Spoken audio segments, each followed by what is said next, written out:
Selamat berjumpa kembali dengan saya Sang Inovator Media Inovatif. Pada saat ini, mari kita belajar tentang materi ekonomi kelas 11, khususnya bab 1 semester kedua, pendapatan nasional. Pada saat ini saya akan menguraikan apa itu pendapatan nasional. Dari pengertiannya, manfaatnya, kemudian cara menghitung pendapatan nasional. Itu penting kita kuasai, karena dengan mengetahui pendapatan nasional, kita bisa dapat nanti mengukur berapa tingkat kemakmuran bangsa dan negara, bisa membandingkan tingkat kesejahteraan dari tahun ke tahun dan sebagainya. Oleh karena itu banyak sekali sektor-sektor jasa maupun produksi di suatu negara. Menurut BPS ada sekitar 17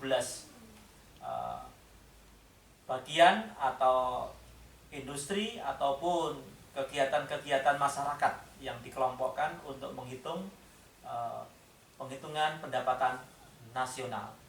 Oleh karena itu, untuk kita mempelajari, simak terus materi saya berikut ini. Langsung saja pada saat ini saya akan menyampaikan pembelajaran kelas 11, yaitu materi ekonomi tentang bab 1 pendapatan nasional. Pada saat ini saya akan menyampaikan materi-materi terkait tentang apa itu pendapatan nasional, bagaimana cara menghitungnya, konsepnya seperti apa. Ayo kita belajar tentang ekonomi. Pasti kita bisa.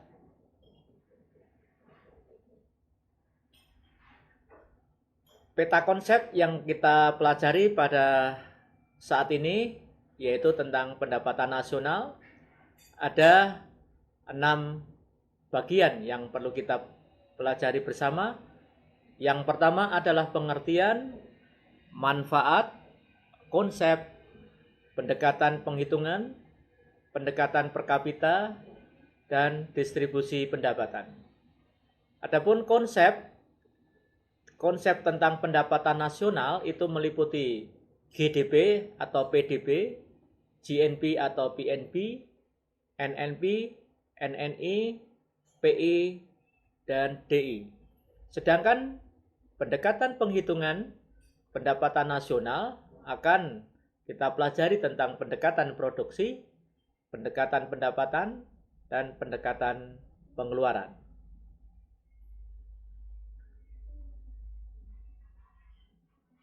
Sedangkan tujuan pembelajarannya adalah setelah kita mempelajari pada pembelajaran pertama ini, Anda diharapkan dapat menjelaskan tentang pengertian pendapatan nasional, kemudian bisa menyimpulkan manfaat mempelajari pendapatan nasional, serta membedakan konsep-konsep pendapatan nasional dan menghitungnya secara tepat dan mandiri serta bertanggung jawab.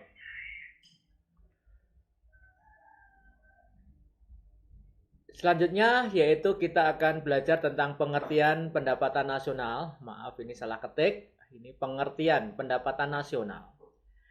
Apa itu pendapatan nasional? Menurut definisi, pendapatan nasional adalah keseluruhan jumlah pendapatan yang diperoleh oleh semua masyarakat yang tinggal di suatu negara atau rumah tangga, keluarga dalam kurun waktu tertentu. Ini biasanya cara menghitungnya dalam kurun 1 tahun. Kemudian faktor apa yang mempengaruhinya tentang pendapatan nasional? Yaitu pertama adalah keseluruhan permintaan dan penawaran, baik barang maupun jasa, kemudian investasi, yang ketiga adalah konsumsi dan tabungan. Selanjutnya, manfaat pendapatan nasional. Ada beberapa manfaat yang kita peroleh ketika mempelajari tentang pendapatan nasional. Yang pertama adalah membandingkan kemajuan perekonomian negara dari waktu ke waktu. Jadi kita bisa melihat kemajuan ekonomi negara dari tahun 1 ke tahun berikutnya dan seterusnya. Kemudian menilai kinerja ekonomi suatu bangsa, ya, sistem kerjanya bagaimana, kinerjanya seperti apa dalam negara itu. Kemudian yang ketiga adalah sebagai pedoman merumuskan kebijakan pemerintah. Mengetahui dan menelaah susunan atau struktur perekonomian negara, membandingkan perekonomian antar daerah atau antar negara. Yang terakhir adalah mengetahui pertumbuhan ekonomi dan pendapatan per kapita. Inilah beberapa manfaat yang cukup penting mempelajari tentang pendapatan nasional. Yang pertama, kita juga mohon maaf.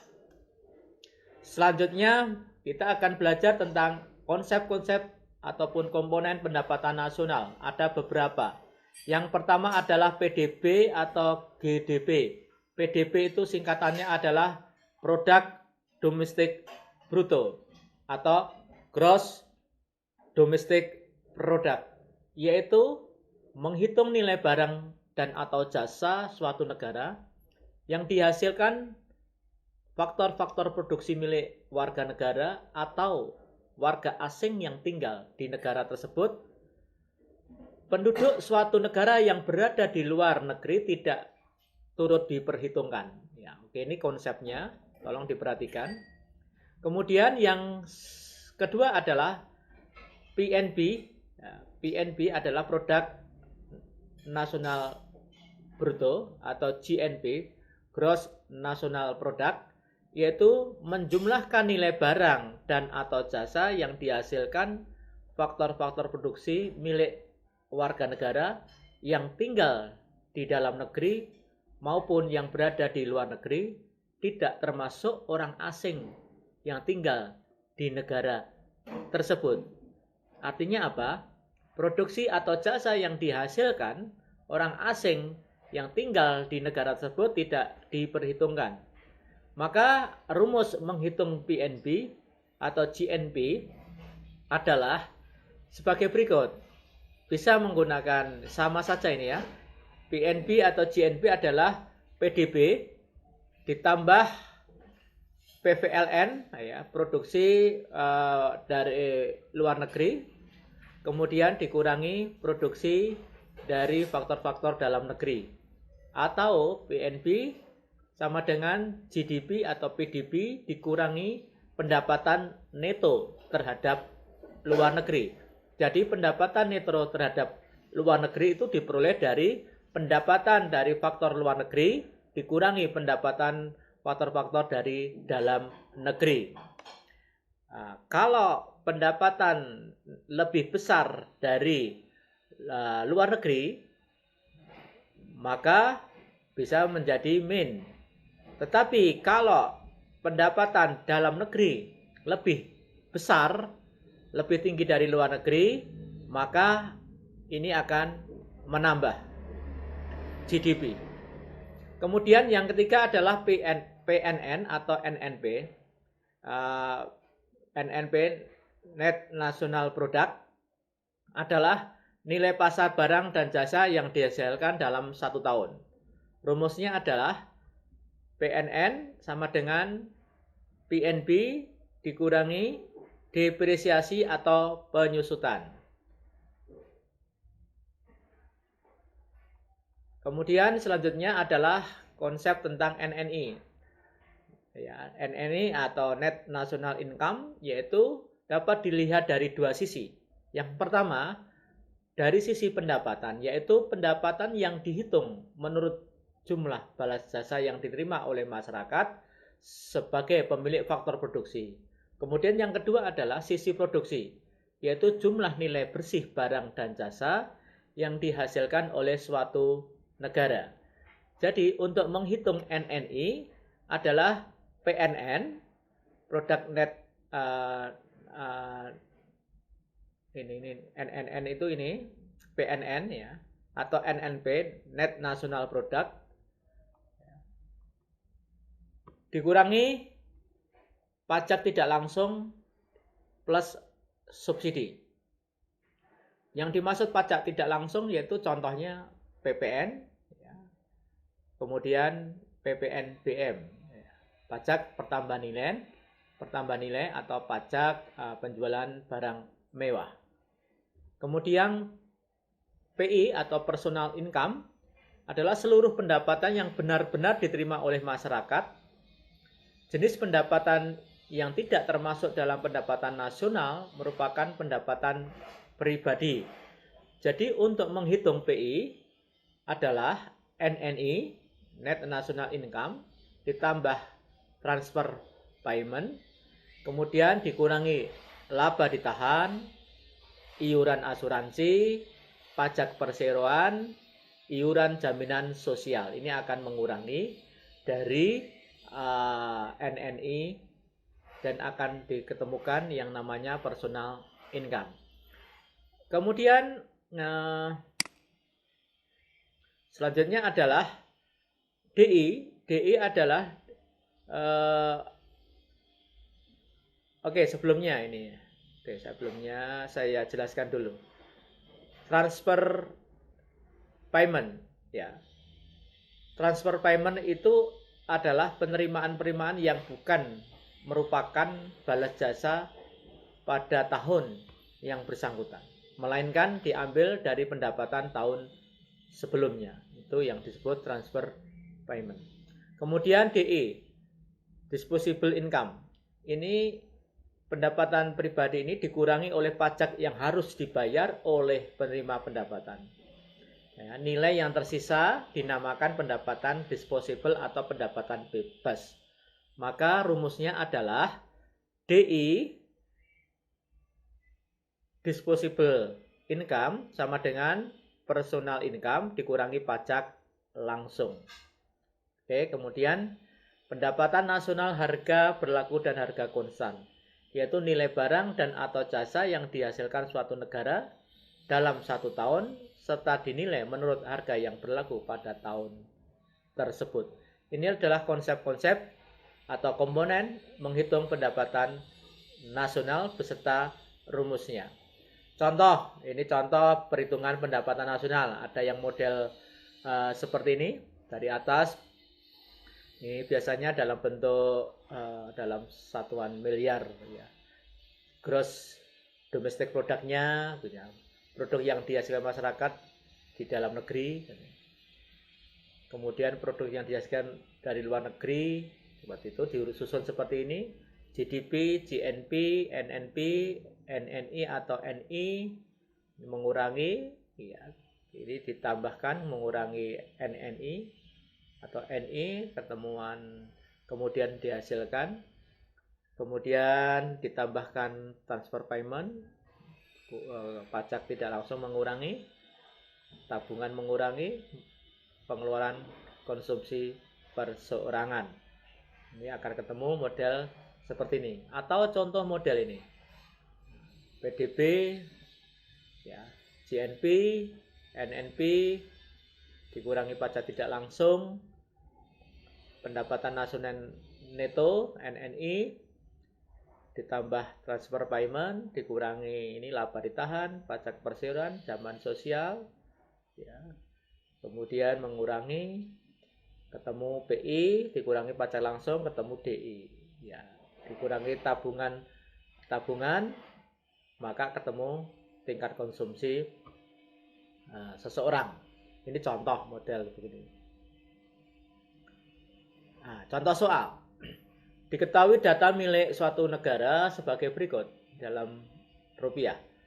PDB 45.900, kemudian pendapatan faktor produksi dalam negeri di luar negeri 1.800, kemudian depresiasi barang modal 6.000, pajak tidak langsung 3.500, transfer paymentnya 1.500, pajak perseroannya 1.800, laba ditahannya 1.000, iuran asuransi 1.100, pajak langsungnya 900.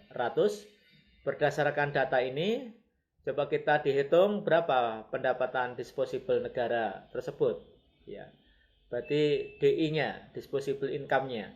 Nah, caranya seperti tadi, konsep tadi, dihitung dari awal dulu. GNP-nya adalah GDP dikurangi ditambah pendapatan faktor dari terhadap luar negeri. Ya, ini PDB-nya 45.900, pendapatan faktor dalam produksi dalam negeri di luar negeri itu 1.800, menambah lebih besar dari luar negeri. Maka ketemu 47.700. Kemudian dicari NNP-nya. NNP-nya adalah GNP, hasil GNP ini 47.700 dikurangi penyusutan. Penyusutannya adalah 6.000, ketemu 41.700. Kemudian turun ke bawah dicari NNI-nya, yaitu dari NNP, hasil NNP 41.700 dikurangi pajak tidak langsung. Pajak tidak langsung maka ketemu 38.200. Kemudian personal income-nya adalah NNI-nya ditambah transfer payment dikurangi pajak perseroan, tambah ditahan iuran asuransi.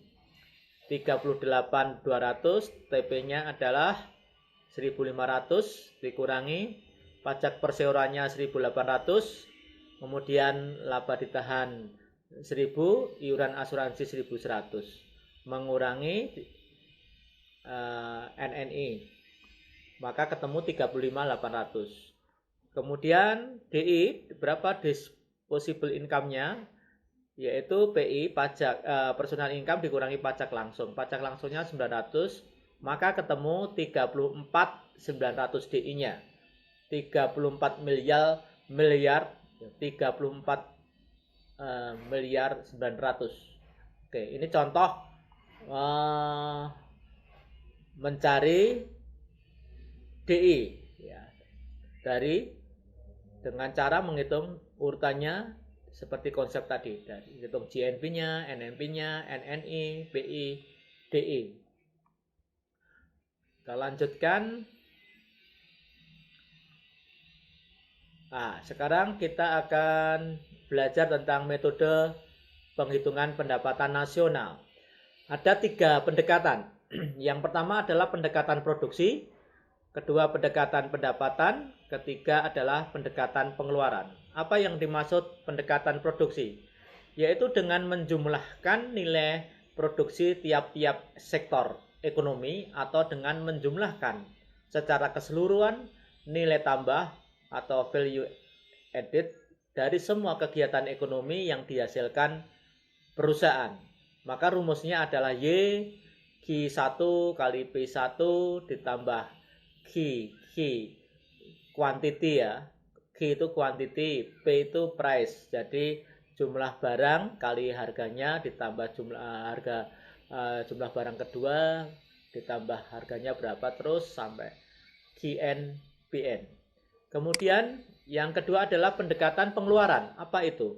Yaitu besarnya pendapatan nasional dihitung dengan menjumlahkan seluruh pendapatan yang diterima oleh pemilik faktor-faktor produksi yang dihasilkan atau yang digunakan dalam menghasilkan barang dan jasa yang diproduksi di suatu negara selama setahun. Jadi rumusnya adalah Y atau NI, national income-nya adalah R plus W plus I plus P. Apa itu R? R adalah rent, sewa, yaitu balas jasa atau faktor produksi tanah, itu menyewakan tanah. W, wage upah, yaitu balas jasa atau faktor produksi tenaga kerja mendapatkan jasa berupa upah. I adalah interest, bunga, yaitu balas jasa atau faktor produksi modal, interest. P adalah profit, laba, yaitu balas jasa atas faktor produksi kewirausahaan. Kemudian pendekatan yang ketiga adalah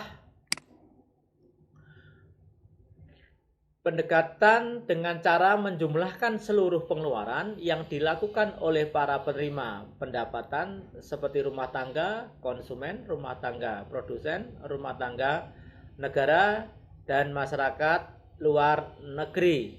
Maka rumusnya adalah Y sama dengan C plus I plus G plus X plus M. C itu adalah konsumsi, tingkat konsumsi rumah tangga, konsumen. I adalah investasi, ya. I adalah investasi. Kemudian G adalah government, pengeluaran pemerintah. Kemudian X adalah ekspor, kemudian M adalah impor, nilai impor. Akan ketemu untuk menghitung berapa pendapatan nasional menggunakan pendekatan pengeluaran. Nah, di dalam penghitungan pendapatan nasional menurut BPS itu ada 17 sektor ekonomi yang meliputi sektor pertanian, kehutanan, perikanan, sektor pertambangan, penggalian, sektor industri pengolahan, sektor pengadaan listrik dan gas, sektor pengadaan air, pengolahan sampah, limbah dan daur ulang, sektor konstruksi, sektor pedagang besar dan eceran, reparasi mobil dan sepeda motor, sektor transportasi dan pergudangan, sektor persediaan akomodasi dan makan minum, sektor informasi dan komunikasi, sektor jasa keuangan dan asuransi, sektor real estate, sektor jasa perusahaan, sektor administrasi pemerintahan, pertahanan, dan sosial wajib, sektor jasa pendidikan, sektor jasa kesehatan dan kegiatan sosial, sektor jasa lainnya. 17 sektor ini yang akan dihitung berapa besar tingkat pendapatan nasional.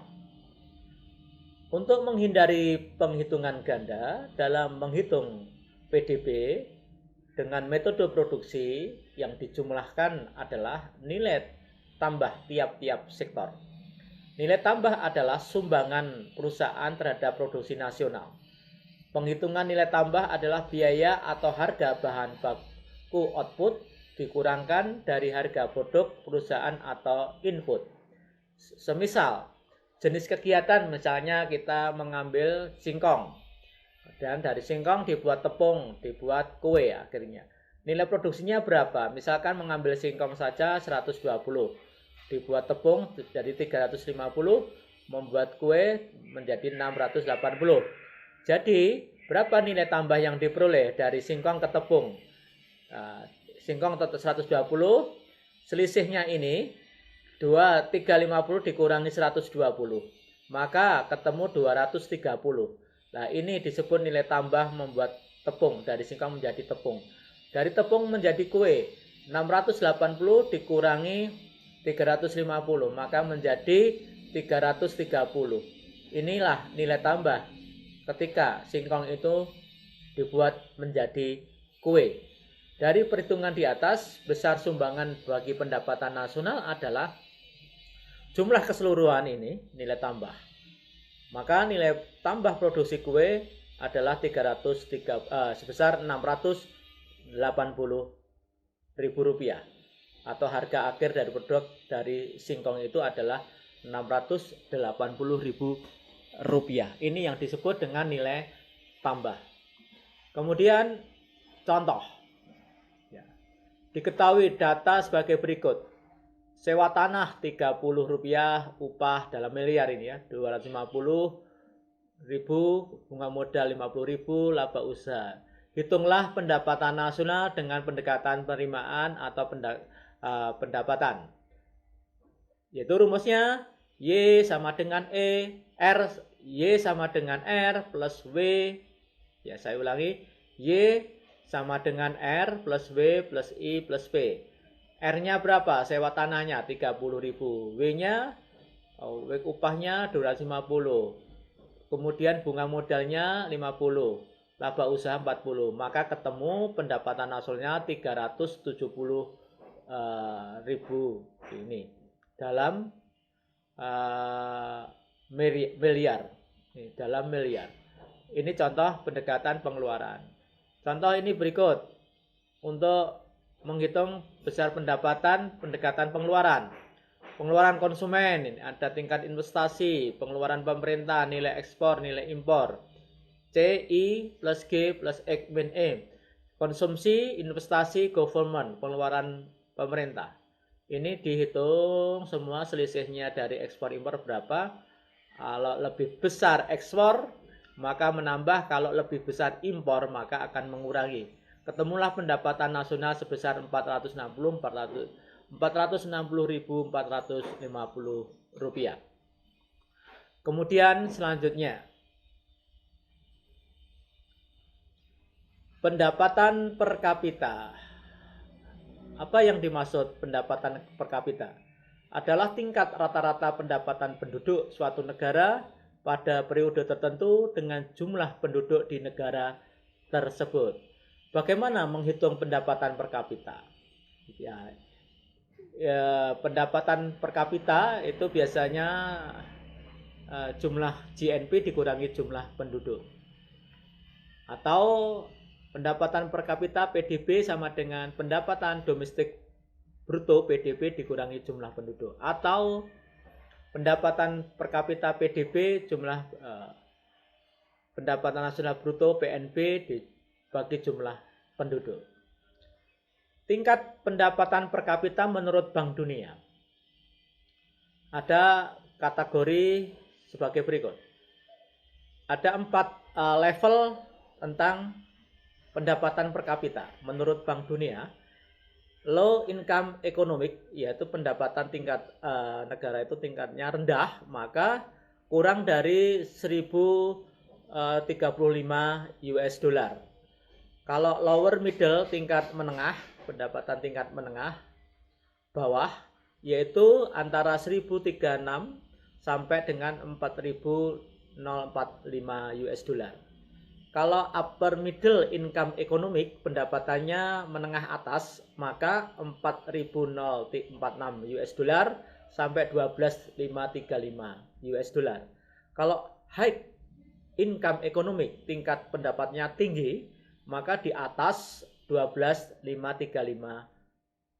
lebih per tahunnya. Ini adalah tingkatan pendapatan per kapita menurut Bank Dunia. Kemudian bagaimana manfaat menghitung pendapatan per kapita? Yang pertama adalah mengetahui tingkat kesejahteraan dan kemakmuran masyarakat dalam suatu negara dari tahun ke tahun.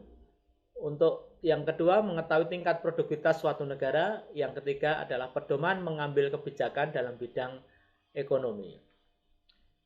Selanjutnya kita belajar tentang distribusi pendapatan nasional. Distribusi pendapatan merupakan tingkat persebaran pendapatan di suatu wilayah atau daerah, yaitu pemerataan pendapatan nasional. Nah, untuk menghitung atau mengetahui distribusi pendapatan nasional, maka kita harus mengetahui tentang koefisien Gini, merupakan perbandingan antara persentase kumulatif tingkat pendapatan dan nilai koefisien Gini. Ini ada tabel nilai koefisien, kemudian distribusi pendapatannya. Artinya, kalau X sama dengan 0, maka merata sempurna. Kalau X antara 0 sampai 0,4, maka tingkat ketimpangan rendah. Kalau 0,4 sampai dengan 0,5, tingkat ketimpangan sedang. Kalau 0,5 kurang dari 1, tingkat ketimpangan tinggi. Kalau X sama dengan 1, tidak merata sempurna, dikuasai oleh satu pihak saja. Ini adalah koefisien Gini untuk mengetahui distribusi pendapatan nasional. Di sini ada yang namanya koefisien kurva Lorenz. Jadi nilai rasio indeks Gini atau koefisien Gini dapat digambarkan dalam bentuk kurva Lorenz seperti ini. Sebagaimana tampak pada gambar ini, ya. Ini adalah kumulatif pendapatan. Kemudian yang bawah ini adalah persentase kumulatif penduduk. Oke, semakin cembung ini kurva ini, ya, semakin tidak merata distribusi pendapatan, maka ketimpangan semakin tinggi. Kurva Lorenz adalah kurva yang menunjukkan perbandingan persentase pendapatan yang diperoleh dengan persentase jumlah penduduk. Jika garis kurva Lorenz mendekati garis diagonal, maka distribusi pendapatan semakin merata. Artinya, pendapatan nasional yang diterima suatu negara dapat secara merata dirasakan oleh masyarakat. Sebaliknya, semakin menjauh garis kurva Lorenz, misalkan seperti ini, semakin dekat dari garis diagonal, maka distribusi pendapatan semakin merata. Kalau di sini, semakin ke sini semakin tidak merata, semakin cembung tidak merata. Sebaliknya semakin menjauh garis kurva Lorenz dari garis diagonal, semakin tidak merata. Jadi semakin dekat merata, semakin jauh maka semakin tidak merata distribusi pendapatan tersebut. Oke, ini disebut dengan kurva Lorenz atau indeks Gini.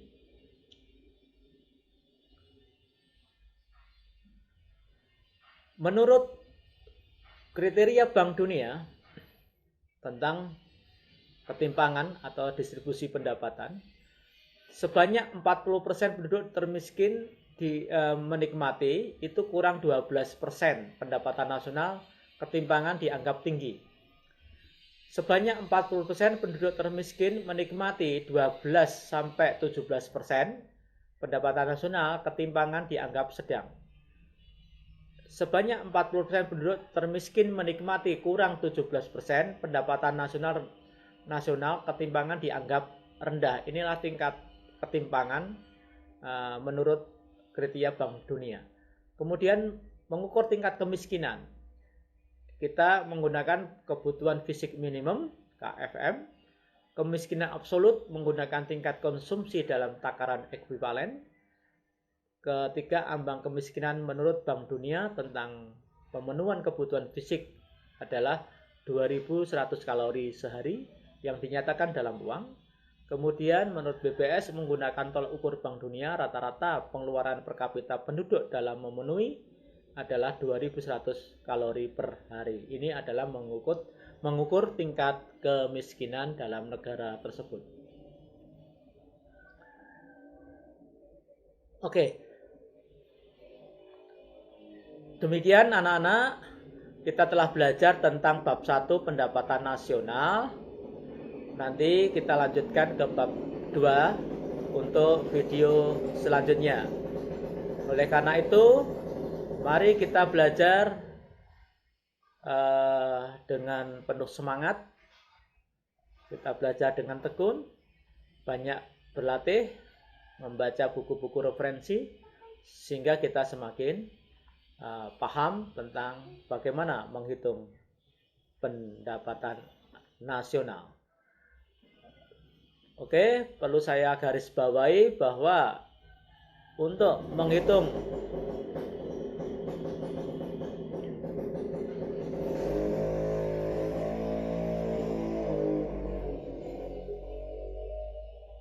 Oke, selanjutnya perlu saya garis bawahi ada 3 pendekatan menghitung pendapatan nasional berdasarkan pendekatan produksi, pendekatan pendapatan, dan pendekatan pengeluaran. Semangat anak-anak untuk belajar terus. Kita ketemu pada video selanjutnya, materi tentang bab kedua. Tetap semangat belajar di rumah, jaga kesehatan terus, pakai masker, kemudian jaga jarak, dan sering cuci tangan dengan sabun sehingga kita terhindar dari virus corona. Selamat belajar.